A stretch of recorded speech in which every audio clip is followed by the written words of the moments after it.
दो घड़े। एक गांव में रामू नाम का एक पानी भरने वाला रहता था।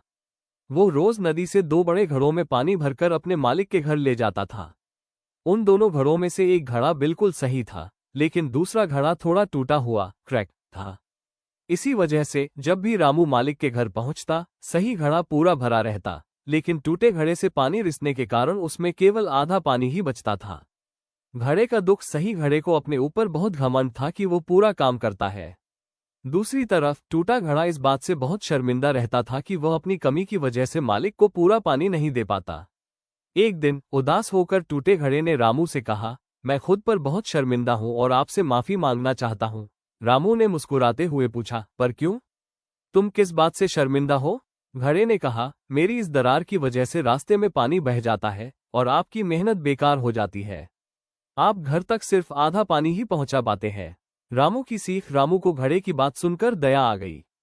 उसने कहा, कोई बात नहीं, आज जब हम मालिक के घर जाएंगे तो तुम रास्ते के किनारे खिले फूलों को देखना।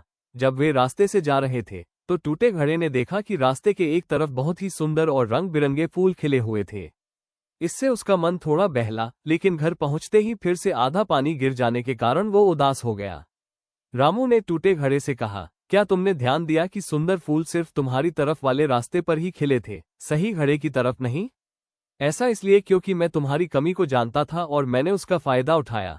मैंने रास्ते के तुम्हारी तरफ वाले हिस्से में फूलों के बीज बो दिए थे। तुम रोज थोड़ा थोड़ा करके उन्हें सींचते रहे। तुम्हारी वजह से ही आज मैं ये सुंदर फूल भगवान को चढ़ा पाता हूँ और मालिक का घर सजा पाता हूँ। अगर तुम ऐसे नहीं होते तो ये खूबसूरती कभी नहीं होती।